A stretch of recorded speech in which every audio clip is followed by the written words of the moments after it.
नमस्कार दोस्तों, स्वागत है आप लोगों का दिव्य एग्जाम पे। देखिए, जियोग्राफी का एक चैप्टर है भूगोल का। सामाजिक विज्ञान में भूगोल का एक इम्पोर्टेंट चैप्टर है अक्षांश और देशांतर, जो आपके सिलेबस में है। अक्षांश और देशांतर की हम बात करेंगे तो ये देखो, सीटेट का एग्ज़ाम जो आने वाला है दिसंबर और जनवरी मंथ में, और साथ ही साथ जो सुपर टेट के एग्ज़ाम होने वाले हों, चाहे यूपी टेट के एग्ज़ाम हैं, उनके लिए मोस्ट इम्पॉर्टेंट जो है कि ये चैप्टर होने वाला है। तो इसको आज आप अच्छे से समझ लो। समझने के बाद आपसे एक भी क्वेश्चन इधर उधर नहीं होगा, बस सावधानी से इसको समझ लेना है। तो चलो स्टार्ट करते हैं बिना देरी किए हुए। तो देखिए, ये आपके सामने एक जो है कि हमने फिगर बनाया हुआ है, हालांकि ये प्रिंटेड है। यहाँ पे आपको दिख रहा है जो ठीक बीचों बीच से लाइन जो है कि गुजरती है, इसको 0 डिग्री अक्षांश रेखा कहते हैं। अक्षांश रेखाएं जो है कि ध्यान देना है कि ये क्षैतिज खींची जाती हैं। अच्छा, जो इस तरह से लाइन खींची जाती है, इस लाइन को क्षैतिज रेखा कहते हैं। इंग्लिश में बात करें बच्चों तो इसको जो है कि हॉरिजेंटल लाइन कहते हैं। तो ये जो हॉरिजेंटल लाइन है, यही है आपकी जो है कि क्षैतिज रेखाएं जो है, इन्हीं क्षैतिज रेखाओं को अक्षांश रेखा कहते हैं। ठीक, तो अक्षांश रेखा में किसी भी प्रकार का डाउट नहीं होना चाहिए कि अक्षांश रेखाएं ग्लोब पर कैसे खींची जाती हैं। अगर हमने एक ब्लैंक ग्लोब लिया, यानी कि खाली ये ग्लोब है, हाँ, जो पूरी तरह से गोल है। हालांकि पृथ्वी पूरी तरह से गोल है नहीं। ये देखो, ऊपर वाला जो एकदम 90 डिग्री दिख रहा है, इसको आप उत्तरी ध्रुव कहते हैं, जिसको नॉर्थ पोल कहा जाता है। नीचे वाला आपका साउथ पोल, जो दक्षिणी ध्रुव है 90 डिग्री। तो उत्तरी और दक्षिणी ध्रुवों पर पृथ्वी थोड़ी सी चपटी हुई है। ठीक, तो चपटी होने के कारण जो है कि इसको नारंगी के आकार का माना गया है। इसका जो शेप है, ये चपटी हुई शेप ही इसको जियोइड कहा जाता है। क्या कहा जाता है? जियोइड कहा जाता है। GEOID, geoid. तो पृथ्वी का जो शेप है जियोइड प्रकार का है, कभी कभी पूछ लेता है। तो हम बता दिए कि जो क्षैतिज लाइन है यही अक्षांश रेखाएं हैं, और जो आपकी जो है कि ऊर्ध्वाधर लाइन है, ये वाली ऊर्ध्वाधर लाइन आपकी आपकी जो है कि देशांतर रेखाएं कही जाएंगी। ऊर्ध्वाधर को आप कह सकते हैं कि वर्टिकल लाइंस, और क्षैतिज को आप कह सकते हैं हॉरिजेंटल लाइन। तो इंग्लिश वाले टर्म जिनको पसंद है वो इंग्लिश वाले टर्म समझ लें। हिंदी वाले में बच्चों जो है कि इस तरह की लाइन को क्षैतिज लाइन कहते हैं, और ऊपर से नीचे वाली लाइन को ऊर्ध्वाधर लाइन कहते हैं। तो ऊर्ध्वाधर लाइन में आपकी देशांतर रेखाएं खींची जाती हैं, और क्षैतिज लाइन में आपकी अक्षांश रेखाएं कहती हैं। और जब ग्लोब पर दोनों लाइनें खींच दी जाती हैं, तो ये छोटे छोटे दिख रहे हैं जो बॉक्स बन गया है, दोनों लाइन को काटने वाला ये जो छोटा छोटा ये बॉक्स बन रहा है, हम इस बॉक्स ही कर रहे हैं। इसको जो है कि बॉक्स बनने के कारण इसको ग्रिड कहा जाता है। क्या कहा जाता है? ग्रिड कहा जाता है। तो चलो, अक्षांश रेखाओं के बारे में समझ लो। तो जो ठीक जो है कि ग्लोब के बीचों बीच या पृथ्वी के बीचों बीच जाती है रेखा, खींची जाती है, उसको 0 डिग्री अक्षांश रेखा कहते हैं। अक्षांश और देशांतर का महत्व इसलिए है बच्चों की, इस आपको ग्लोब क्यों बनाया गया? क्योंकि पृथ्वी के आकार को हमने ड्रॉ किया, हमने नहीं, जो जियोग्राफी के विद्वान रहे वो लोग ड्रॉ किए, और उनके ड्रॉ करने के बाद उन्होंने ये बात निर्धारित की कि क्षैतिज और देशांतर रेखाओं का मेन महत्व है पृथ्वी पर कहीं किसी भी स्थान की जानकारी के लिए। उनके स्थानिक जानकारी की कौन सा स्थान कहाँ है, इसको आप आसानी से ढूंढ सकते हैं। तथा एक चीज़ और इसमें थी कि इसका समय भी आप आसानी से बता सकते हैं कि किसी प्लेस का क्या स्थान है, एग्जैक्ट लोकेशन, उसकी पहचान के लिए, और साथ ही उसके समय के लिए प्रयोग किया जाता था। तो ठीक है, तो आप समझ गए कि ये अक्षांश रेखा है, तो ये 0 डिग्री अक्षांश रेखा है। इसके ऊपर आपको दिखाया गया है 30 डिग्री अक्षांश रेखा, इसके ऊपर आपका 60 डिग्री अक्षांश रेखा, और जो उत्तरी ध्रुव यानी नॉर्थ पोल वाली एक डॉट है, बिंदु है, वो 90 डिग्री अक्षांश रेखा। साउथ की तरफ वैसे ही देखो, जैसे अक्षांश रेखाएं जो है कि इक्वेटर, यानी कि इसको विषुवत रेखा को इक्वेटर कहते हैं, इसी को भूमध्य रेखा भी कहते हैं। जो भू मतलब पृथ्वी के मध्य से गुजरती है उसको भूमध्य रेखा कहते हैं। तो इसके 3 नाम हैं। अंग्रेजी में इक्वेटर बोला जाता है, और हिंदी में भूमध्य रेखा या विषुवत रेखा बोला जाता है। ये रेखा ऐसे ही नहीं है, ये रेखा राउंड शेप की है, हम आपको दिखाएंगे। ये सारी रेखाएं राउंड शेप की हैं, यानी गोल आकार की हैं, यानी कि ये पृथ्वी के चारों तरफ से जाएंगे। तो ये रेखाएं हो गई, ये north pole, sorry south pole है, यानी दक्षिणी ध्रुव। ये जो है कि, अच्छा, इसका नाम हम आपको बता दें बच्चों, तो इसका नाम है बच्चे, देख, आर्कटिक वृत्त। वृत्त है ना, क्योंकि ये रेखा गोल आकार में है। ये आगे आपको दिख रही है, पीछे नहीं दिख रही है, देखो इससे पीछे की तरफ से आएगी, दिखाएंगे हम आपको। तो ये आर्कटिक वृत्त है, क्योंकि आर्कटिक जो है क्षेत्र ऊपर होता है, और ये वाले वृत्त को अंटार्कटिक वृत्त कहते हैं। ठीक है, इसको विषुवत या भूमध्य रेखा, और ये वाला जो लाइन है हमने अभी ड्रॉ किया, इसको जो है कि कर्क रेखा कहते हैं या कर्क वृत्त, और ये वाली मकर, तो ऊपर कर्क नीचे मकर, और ये 30 डिग्री दिखाया है, हालांकि ये 23.5 डिग्री मकर रेखा है, और ये भी जो है कि 23.5 डिग्री नॉर्थ में जो है कर्क रेखा है। नेक्स्ट आ जाओ, इस पे समझ में आ जाएगा। यहाँ पे देख लो बच्चों, ये है आपका मकर वृत्त और ये है आपका कर्क वृत्त। कर्क वृत्त की वैल्यू मतलब पूरा मान क्या है, 23.5 डिग्री, 23.1/2 को हम क्या कहेंगे, कर्क वृत्त कहेंगे, और 23 1/2 को हम मकर वृत्त कहेंगे। तो ये इंपॉर्टेंट वृत्त हैं। ये वृत्त बनाए किस आधार पे गए हैं, तो पृथ्वी पर तापमान के आधार पर। ठीक है, ये तापमान के आधार पर बनाए गए। हम आगे आने वाले लेक्चर में हम आपको बताएंगे कि सन का क्या रोल है। मेन रोल पृथ्वी का, सॉरी सन का ही है। सूर्य के कारण ही जो है कि पृथ्वी पर ये वृत्त खींचे गए हैं। ये उनके तापमान में जो है कि भिन्नता को जो है प्रदर्शित करने के लिए ये वृत्तों को जो है कि ड्रॉ किया गया है। और साथ ही साथ एक चीज़ और है कि जैसे मान लो कि ये विषुवत वृत्त है, तो इसकी दूरी यहाँ से दिखाई जाती है, यहाँ से इसकी दूरी दिखाई जाती है। तो ये वाला पूरा जोन किस महत्व के लिए, किस टेम्परेचर जोन में आता है, इसको भी बताया जाएगा। उत्तरी ध्रुव आप देख ही रहे हैं। अभी तक आप बस इतना समझ लो कि ये अक्षांश रेखाओं को हमने बताया कि जो क्षैतिज लाइन खींची जाती है वो अक्षांश रेखाएं हैं, और 4 महत्वपूर्ण अक्षांश रेखाओं में यहाँ पे देखो, कर्क वृत्त, विषुवत वृत्त, मकर वृत्त, नीचे दक्षिणी ध्रुव, ऊपर उत्तरी ध्रुव, बस इतना समझना है।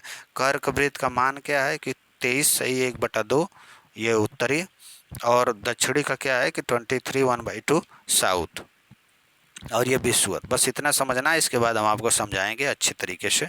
तो ये अक्षांश रेखाएं देखो, ये गोल है ना, तो ये पीछे की तरफ से निकली हुई हैं, क्योंकि ये देखो दरअसल जो वृत्त है हमारी अर्थ है वो 3D में है ना, 2D मैप तो है नहीं, कोई वृत्त तो है नहीं, सर्कल तो है नहीं कि ऊपर ऊपर ग्रह कर लें।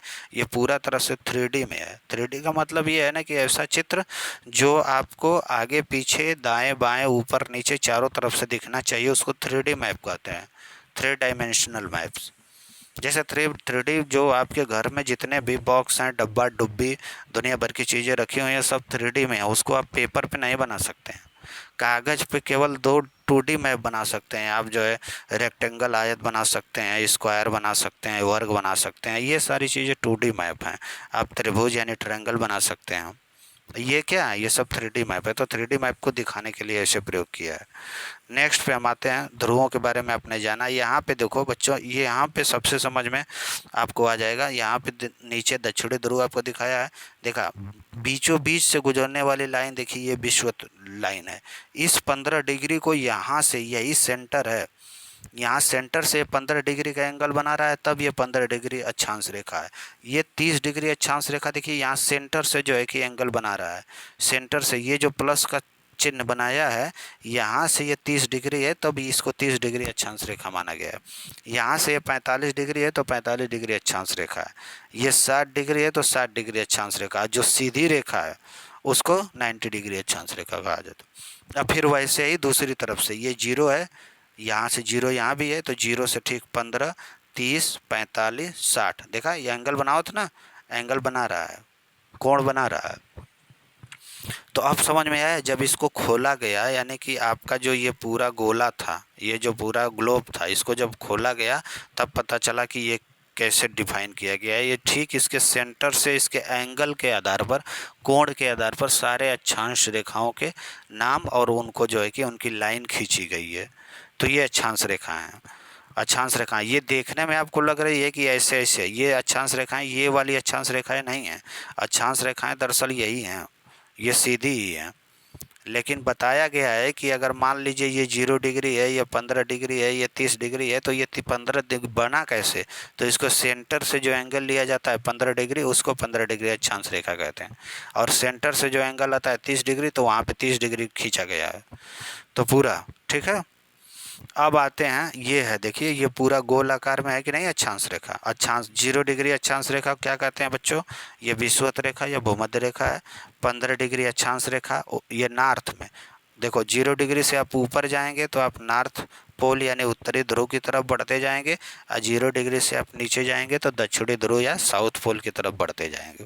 तो ये 15 डिग्री है, ये 30 डिग्री, 45, 60। अब ये 15, 35, 30, 45, 60 कैसे बनाएगा, ध्यान रहे सेंटर से एंगल लेने के बाद, ये सेंटर है, यहाँ से हमने एंगल लिया, ये यहाँ 30 डिग्री आ रहा है, तो इसके सामने की ये 30 डिग्री हमने ड्रॉ किया है, ये हमारे विद्वानों ने ड्रा किया है। ठीक है, ये 75 डिग्री, ये 90 डिग्री। 90 डिग्री जो लाइन है, या वो 90 डिग्री या 90 डिग्री जो नॉर्थ पोल है ना, वो एक केवल बिंदु है, पॉइंट है।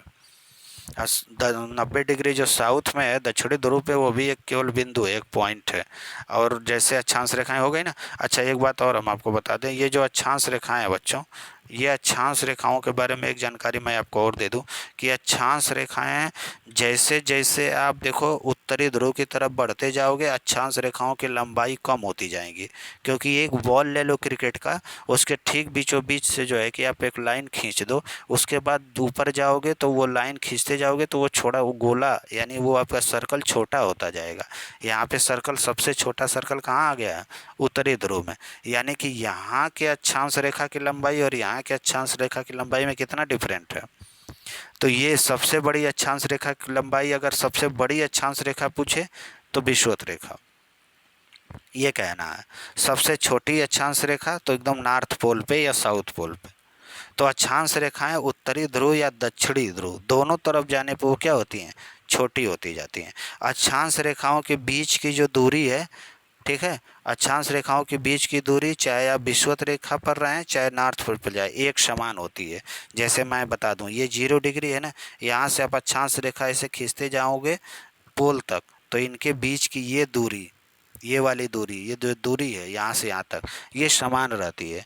तो अक्षांश रेखाओं के बीच की दूरी समान रहती है, लेकिन अक्षांश रेखाओं की लंबाई, सबसे बड़ी लंबाई विषुवत रेखा पर होगी अक्षांश रेखा की, और सबसे छोटी लंबाई इसकी उत्तरी ध्रुव या दक्षिणी ध्रुव। अक्षांश रेखा खींचते जाओ, इनके बीच की दूरी एक समान रहेगी, चाहे आप उत्तरी ध्रुव की तरफ जाएं चाहे दक्षिणी ध्रुव की तरफ जाएं। ये अक्षांश रेखाओं की खासियत यानी क्वालिटी है। ठीक है, अक्षांश रेखाओं का निर्धारण हम तापमान जोन के लिए भी करते हैं, हम बताएंगे आपको। अब आते हैं, ये अक्षांश रेखाओं की बातें पूरी हो गई। अब हम आएंगे आपको जो है कि दिखाएंगे। अच्छा, एक चीज़ और है, अगर अक्षांश रेखाओं की कुल संख्या कभी कभी पूछ देता है बच्चों से, तो ये मान लो ठीक है 0 डिग्री है ना, 1 डिग्री, 2 डिग्री, 3 डिग्री, 4 डिग्री इसमें नहीं लिखा है, 4 डिग्री अक्षांश नहीं दिखाया। लास्ट वाली जो है 90 डिग्री है, 90 डिग्री, ये लास्ट वाली इसकी 90 डिग्री है। यानी कि अगर मान लो कि 90 इधर से, हाँ, अब फिर जीरो को आप दोबारा काउंट कर लोगे, तो जीरो को अगर दोबारा काउंट कर लेते हो तो भी 90 इधर से मान लो, टोटल कितने हो गए, 180। लेकिन जीरो को दोबारा काउंट करने के लिए जीरो एक बार उसको माइनस कर देंगे, तो टोटल अक्षांश रेखाओं की संख्या कितनी हो जाएंगी, अक्षांश रेखाओं की टोटल संख्या 179। अक्षांश रेखाओं की संख्या बताई हमने, अक्षांश रेखाओं के बीच की दूरी हमने बताई आपको, है अक्षांश रेखाओं में, हाँ, क्या इनका योगदान है पूरे ग्लोब में, तो पूरे ग्लोब में ग्रिड बनाने के लिए तथा ये तापमान जोन निर्धारित करने के लिए इनका योगदान।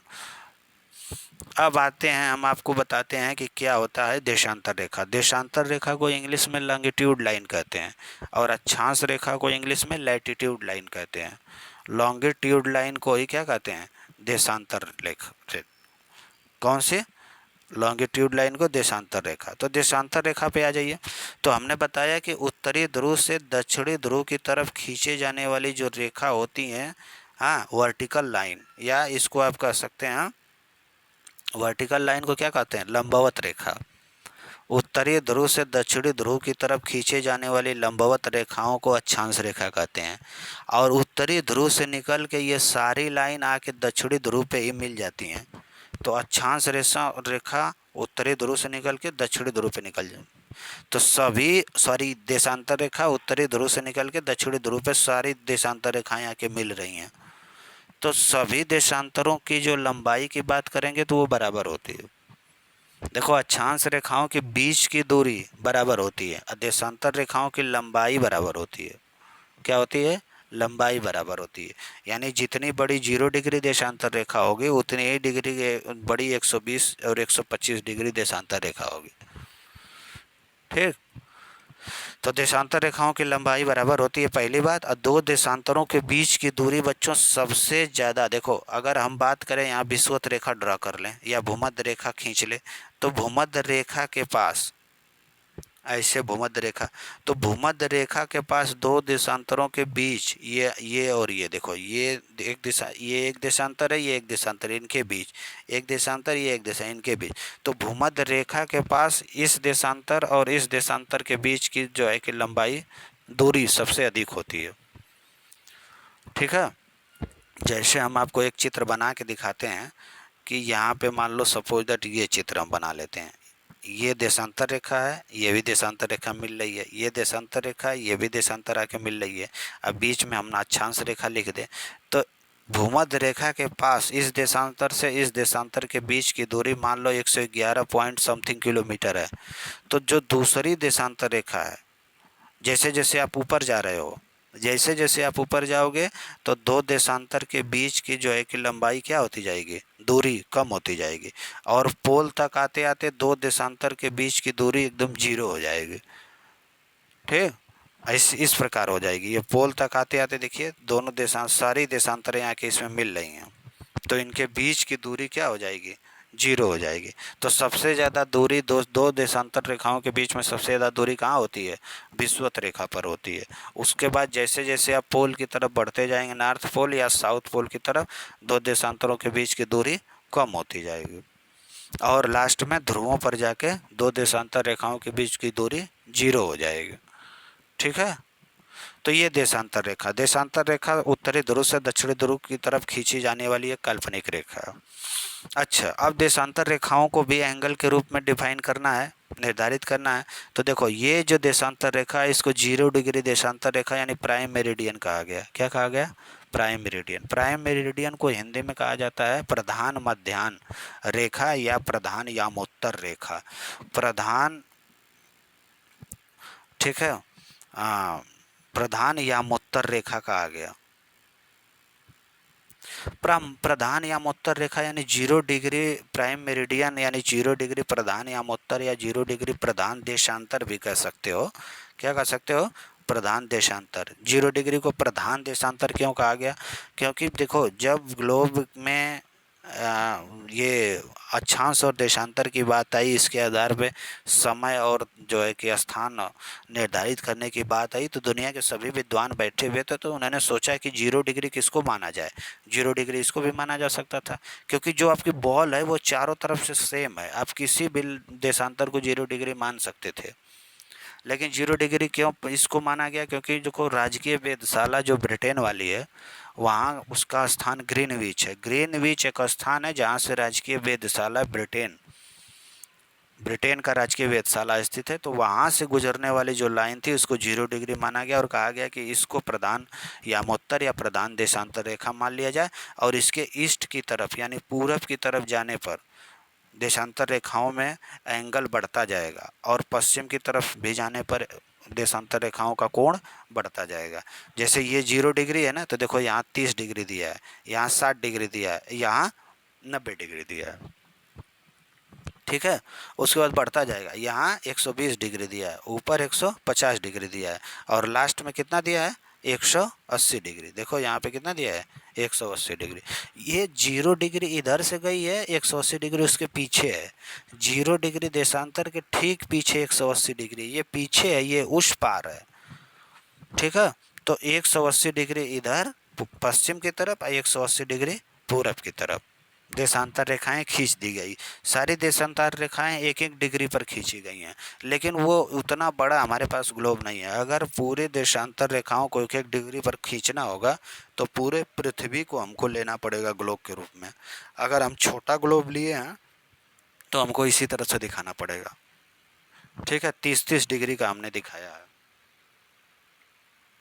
एक तरह से एक्चुअल अगर दूरी लेनी हो तो पूरी पृथ्वी की लेनी पड़ेगी, क्योंकि पूरे पृथ्वी को जो पैमाना बनाया गया है। तो वो छोड़ो, ये समझ लो ये चीज़ें एक्यूरेट हैं, उसी का प्रतिनिधित्व करता है ग्लोब भी। तो हम इसके पश्चिम और पूरब। अच्छा, अब एक बात हम और आपको बता दें कि देखिए, जैसे ये प्रधान या मोत्तर इसका नाम है, या 0 डिग्री देशांतर नाम है। इसके देखा पूरब में जाने पे ये कोण बढ़ रहा है, 10 डिग्री, 20 डिग्री, 30 डिग्री, 40, 50, 60, 70, 80, 90 ऐसे बढ़ता जाएगा। हाँ, अब बाद में जी कहाँ पहुँच जाएगा, 180 पे। इधर से 0 डिग्री से हम पश्चिम की तरफ बढ़ोगे तो 10 डिग्री, 20 डिग्री ऐसे बढ़ता जाएगा, और लास्ट में से पीछे घूम के आएगा तो यहीं 180 पे रुकेगा। एक बात ध्यान देना, ये जो 0 डिग्री देशांतर रेखा है, इसके ठीक पीछे 180 डिग्री देशांतर रेखा है। यानी कि 180 डिग्री देशांतर रेखा एक ही लाइन है। कौन सी लाइन है, एक ही लाइन है।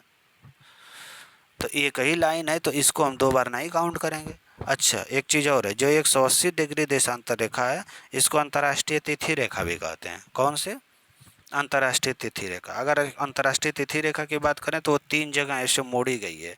क्यों, क्योंकि देखो जो बोरिंग क्षेत्र है वहाँ से ये खींची गई, और कहा गया ना कि इसको पानी में ही रखा जाए, समुद्र वाले क्षेत्र में रखा जाए, किसी लैंड पे ना रखा जाए। क्योंकि अंतर्राष्ट्रीय तिथि रेखा का मतलब है बच्चे ना कि इसके पूरब यानी ईस्ट में जाने पर 1 दिन कम हो जाता है, और इसके जो है कि वेस्ट में जाने पर 1 दिन बढ़ जाता है। तो 1 दिन जब कम हो जाएगा, ये कहीं कोई लैंड से आप मान लो खींच लिया अफ्रीका से, तो कोई आदमी यहाँ खड़ा रहेगा, यहाँ कूदेगा, कहेगा 1 दिन पहले आ गए, संडे है, यहाँ कूद गया, ये लैंड यहाँ भी है, कहा गया 1 दिन हम आगे हो गए, आज हमारे यहाँ मंडे है। तो इसमें लड़ाई होती रहेगी। ठीक है, तो 180 डिग्री को जो अंतर्राष्ट्रीय तिथि रेखा गया तो वहाँ डेट बदलती हैं। तिथि मतलब डेट बदल जाती है। उसके ठीक पूरब में जाएंगे 1 दिन पहले हो जाएगा, उसके ठीक पश्चिम में जाएंगे 1 दिन बाद हो जाएगा। तो इसलिए ये प्रयास किया गया कि इसको पानी वाले रास्ते से यानी समुद्र में ही निकाला जाए। तो ये हो गया आपकी देशांतर रेखाएं, आप समझ गए। आगे बढ़ते हैं। अब नॉर्थ पोल और साउथ पोल में यहाँ पे हम आपको दिखाएंगे देशांतर रेखाओं के जादू। देशांतर देखो, ये प्राइम मेरिडियन है यानी कि 0 डिग्री देशांतर है। 0 डिग्री देशांतर के देखो ठीक पीछे 180 डिग्री यहाँ देशांतर दिया है ना, यहाँ 0 है तो इसके ठीक उस पार 180 डिग्री देशांतर हमने बताया। ठीक है, ओकरे उसके पहले 165 डिग्री ये पूर्व में है, 165 डिग्री ये पश्चिम में है। ये पश्चिम के सारे जो है कि देशांतरों के कोण दिए हुए हैं, सब पश्चिम के हैं ये। और इसके ये पूर्व के सारे देशांतर के कोण दिए हैं, मैप को ध्यान से देख लेना। कोण का डिसीजन इसके सेंटर पॉइंट से लिया गया है, केंद्र से लिया गया है। कहाँ से लिया गया है, केंद्र से लिया गया है। ठीक, अब बताओ कि अब कहोगे कि सर इतने दिन से ये बात बता रहे हैं कि ये ईस्ट लॉन्गिट्यूड है, वेस्ट लॉन्गिट्यूड मतलब पूर्वी देशांतर है, ये पश्चिमी देशांतर है, ये प्रधान या मोत्तर या प्रधान देशांतर रेखा है। हाँ, और इसको 180 पार्ट में डिवाइड किया गया है, अक्षांश को भी 180 पार्ट में, क्योंकि विषुवत से ऊपर 90 डिग्री तक, हाँ, अब विषुवत से नीचे 90 डिग्री तक, तो 180 पार्ट में उसको भी डिवाइड किया है। तो इन दोनों 180 पार्ट में बांटने का से कौन से प्रश्न हमारे सॉल्व होंगे। तो क्या प्रश्न सॉल्व होंगे बच्चों, क्योंकि देखो एक बात मैं बता दूं, जब 1 डिग्री देशांतर, जैसे मान लो ये 0 डिग्री है, ये 0 डिग्री है, 0 डिग्री से 1 डिग्री आप देशांतर आप पूरब में जाते हैं तो 4 मिनट बढ़ जाता है। कितना मिनट, आज 0 डिग्री से आप पश्चिम में 1 डिग्री भी बढ़ जाते हैं तो 4 मिनट आपका क्या हो जाता है, घट जाता है, पीछे चला जाता है। अब इस पे हम एग्जाम्पल ले लेते हैं। जैसे मान लो सपोज दैट कि ये 0 डिग्री है, यहाँ पे इंडिया हमने बना दिया। सपोज दैट ये इंडिया बन गया आपका, इंडिया बन गया। इंडिया का जो जो है कि इंडिया की जो क्या बोलते हैं कि उसको क्या कहा जाता है, इंडिया की जो लाइन है जहाँ से उसका मानक समय माना गया है।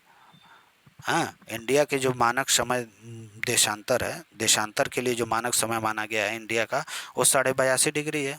ये भारत का मानक या मत्तर है, भारत के मानक मत्तर को 82.5 डिग्री माना गया है।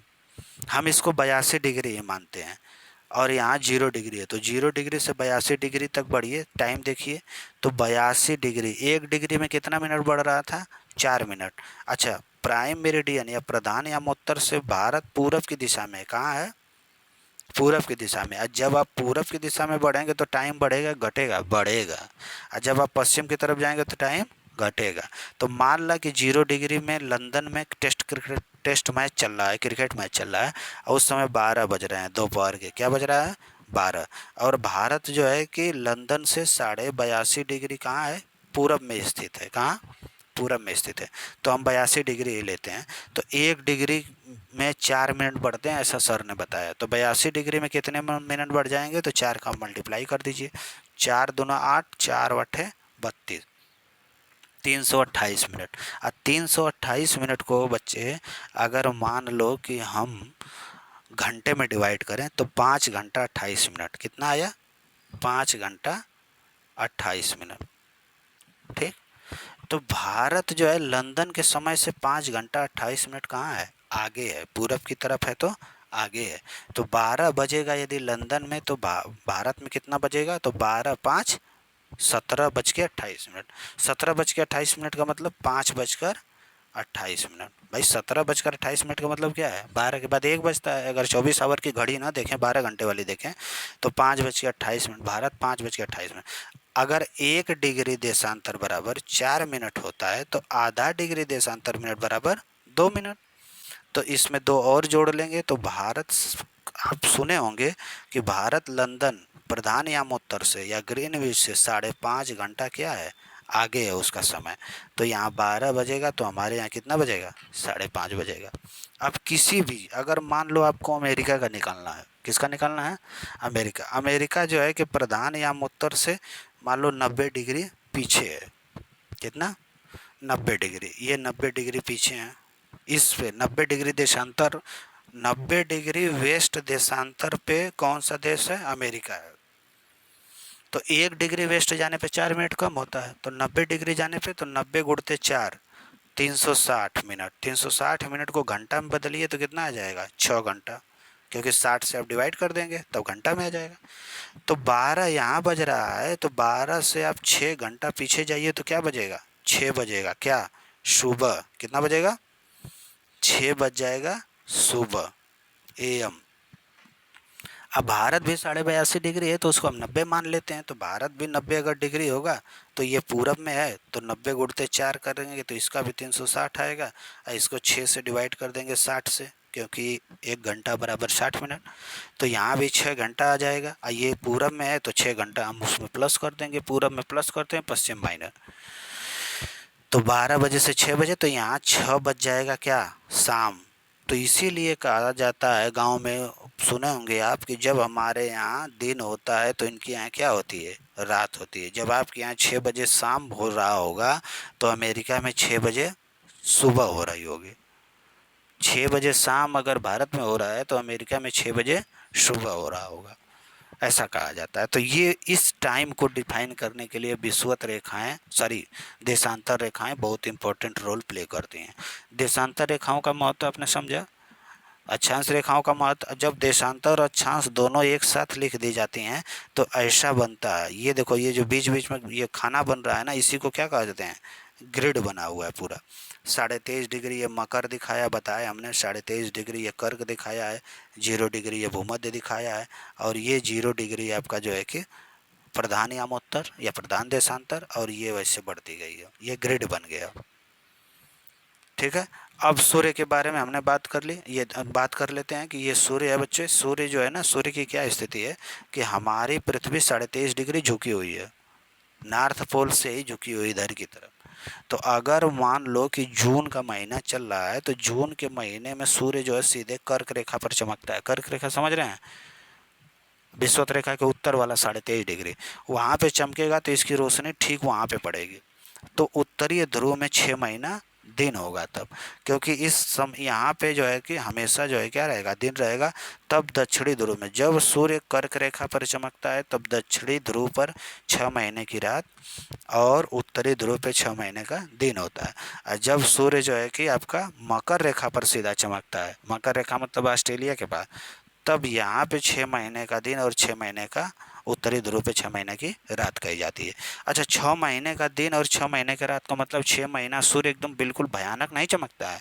जैसे आपके यहाँ 6 बजे वाली शाम नहीं होती है, लगता है कि सूर्य थोड़ा थोड़ा दिख रहा है, वैसी जो है कि दिन होता है, वैसी ही जो है कि उससे थोड़ा सा डार्क रात होती है, हल्का सा। ये नहीं कि पूरा जो है कि जैसे हमारे यहाँ 12 बजे दोपहर का दिन होता है, वैसे 6 महीने वाला दिन होता होगा, नहीं। तो ये हो गया। अब इस तापमान का क्या निर्धारण, इस सूर्य जब आया तो इसके टेम्परेचर का क्या प्रभाव पड़ा, तो ये विषुवत रेखा है आपकी। तो विषुवत रेखा से बच्चों ये 23 डिग्री कर्क रेखा यानी नॉर्थ वाला, वहाँ से 23 डिग्री मकर रेखा, इस पूरे एरिया को क्या कहा गया, उष्ण कटिबंध। उष्ण मतलब गर्म, कटिबंध का मतलब क्षेत्र, तो ये गर्म क्षेत्र है, यहाँ पे गर्मी ज़्यादा पड़ती है। भारत की कंडीशन यहाँ पे है, भारत के ठीक बीचों बीच से जो है कि कर्क रेखा गुजरती है, तो हमारा जो है कि पूरा साउथ इंडिया जो है उष्ण कटिबंध में पड़ता है, यहाँ पे हमेशा गर्मी रहती है करीब करीब। ठीक है, हाँ, हमेशा क्या होती है, गर्मी रहती है। अगर हमारे यहाँ जनवरी का महीना खूब ठंडी भी पड़ती है तब भी आप देखेंगे तमिलनाडु केरल कर्नाटक वाला अपना मुस्कुराते रहते हैं एक टी शर्ट पहन के, क्योंकि वो उष्ण कटिबंध में पड़ता है। उष्ण मतलब गर्म। अच्छा, शीतोष्ण कटिबंध, शीत उष्ण यानी कि जो ऊपर वाला पोल वाला ये आर्कटिक है, हम बता चुके हैं, ये आर्कटिक लाइन से लेकर उत्तरी ध्रुव तक, और ये अंटार्कटिक लाइन से लेकर दक्षिणी ध्रुव तक, ये वाला जो एरिया है इसको शीत कटिबंध कहते हैं। क्या कहते हैं, शीत मतलब हमेशा ठंडा रहता है। और जब शीत कटिबंध यहाँ है और इससे थोड़ा सा ज़्यादा गर्मी यहाँ है तो इसको उपोष्ण सॉरी शीतोष्ण कटिबंध कहते हैं। क्या कहते हैं, यानी शीत से जो थोड़ा सा उष्ण है उसको शीतोष्ण, और ऊपर भी शीत से जो थोड़ा सा गर्म उष्ण है उसको शीतोष्ण। तो ऊपर भी शीतोष्ण कटिबंध कर्क और आर्कटिक के बीच, और नीचे भी शीतोष्ण कटिबंध मकर और अंटार्कटिक के बीच का क्षेत्र होता है। ठीक, तो ये विभिन्न ताप कटिबंध हो गए, टेम्परेचर जोन हो गए, तापमान। यहाँ पे ऐसा होता है जहाँ का जैसा बच्चे देख तापमान होता है वहाँ की वैसी क्लाइमेट और जलवायु होती है। यहाँ ज़्यादा तापमान है तो यहाँ पे ज़्यादा जो है कि बारिश होने वाला क्षेत्र होगा। क्यों, क्योंकि तापमान की वजह से वाष्पीकरण होता है, वाष्पीकरण से जो है कि बादल बनते हैं, बादल के बाद जो है कि फिर बारिश होती है।